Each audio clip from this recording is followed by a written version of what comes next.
Did you know? The audio designers for the 2016 reboot of Doom went to insane lengths while crafting the sounds of the game. The effect for the glory kill of the Mancubus was made by slathering a steak with honey, stuffing it into a vuvuzela, and then blowing it into a vat of cold soup.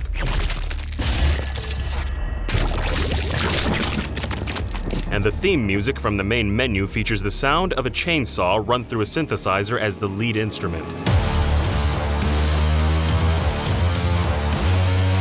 The heavy and aggressive synth sounds used throughout the Doom soundtrack come from a rare Soviet-era synthesizer called a Polyvox. Doom composer Mick Gordon also ran audio through vast arrays of old guitar pedals, mixers, and other analog recording equipment, giving the music a gritty and industrial sound.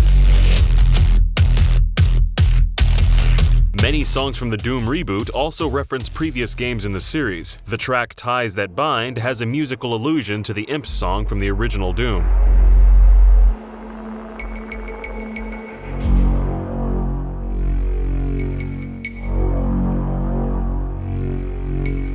To make the reference authentic, Mick Gordon tracked down an old Sound Blaster PC card to sample the exact MIDI sounds from the original game. Doom 3's music is also referenced in the reboot soundtrack. The track Harbinger uses a similar guitar riff as the main theme of Doom 3.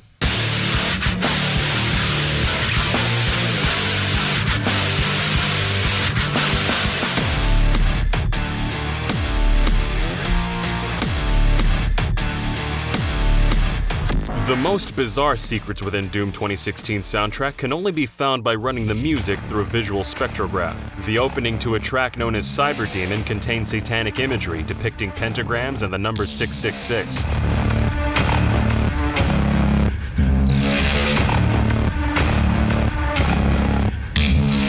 There's another song with hidden spectrographic visuals. The ending to the song Skull Hacker depicts the sprite of John Romero's head on a spike from Doom 2.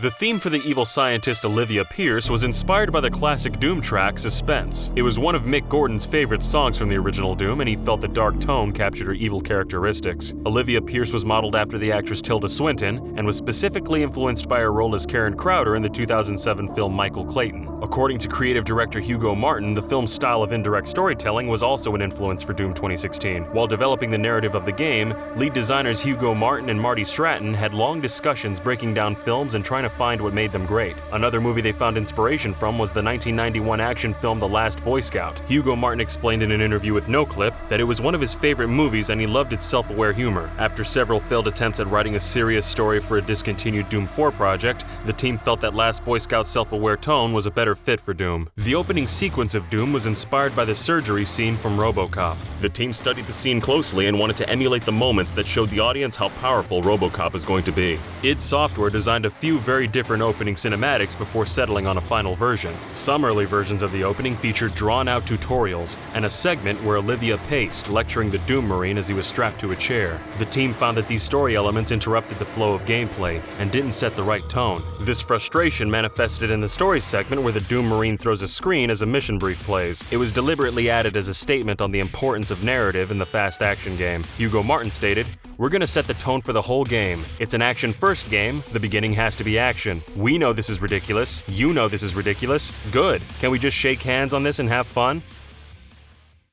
Including the scrapped concepts for Doom 4, Doom 2016 was technically in development for 8 years. One of the developers even had 4 children in the time it took to release the game. When the founder of id Software, John Carmack, left the company, it was enormously disruptive. The decision caused a legal battle between Carmack and id Software's parent company, ZeniMax. The reason for the split came from creative differences. Carmack wanted to focus more effort on the then unproven virtual reality systems, but ZeniMax wouldn't allow Carmack to work on VR projects while under contract. So when the contract expired, Carmack decided not to renew and went to work on the Oculus Rift as technology chief. id Software underwent a complete reshuffling of talent and brought in new hires for leading roles. After rebooting the project into what it's known as today, the developers came up with a concept called the DNA of Doom. Getting away from the Doom 4 premise, the game was to return to its roots, with no scripted events, no cover, no reloading, and movement as a defense. Level designer Jason O'Connell was a huge Doom fan growing up and had the original game running when he would design levels. id Software software built the game around the concept of push-forward combat. The idea was inspired by the glory kill system and how it incentivizes players to keep moving with health and ammo. Hugo Martin compared the gameplay style to Bloodborne, which was popular around the id Software office when it came out.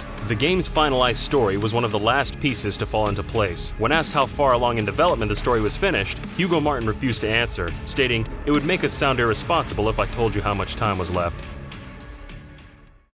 Doom 2016 has a series of secrets and Easter eggs that reference past id Software and Bethesda games. The very first level has a reference to Fallout, with a Vault Tech logo in the lower left corner of a doorway. A reference to Commander Keen can be found in Hell, where a small cave contains a skull on a stake, wearing Keen's signature yellow helmet. The Dopefish from Commander Keen Goodbye Galaxy can also be found in the logo of Cup Ramen, scattered about on computer desks on the Mars base. An Easter egg referencing Skyrim can also be found in a secluded cave in Hell. The cave contains a secret lever and a corpse wearing the iconic iron helmet from Skyrim with an arrow sticking out of its knee. The Super Turbo Turkey Puncher 3 arcade machine from Doom 3 makes a return in the Doom reboot, located on the Mars base behind a stack of large cargo boxes. The reboot contains tons of references to the original 1993 Doom, but the most interesting of all is part of a death animation. If the player is destroyed by an explosion in the secret throwback areas, the pixelated face of Doom Guy is clearly visible behind the visor. And if you want more facts on id Software shooters, check out our video on Wolfenstein. And seeing that most of you have a taste for self-aware humor, blood, guts, and general violence and unpleasantness, I think you'd really be into Dub of the North Star, and that you'll be especially into Episode 5 coming soon. Also, much of this video's information came from the NoClip series, so check them out too. Links are in the description.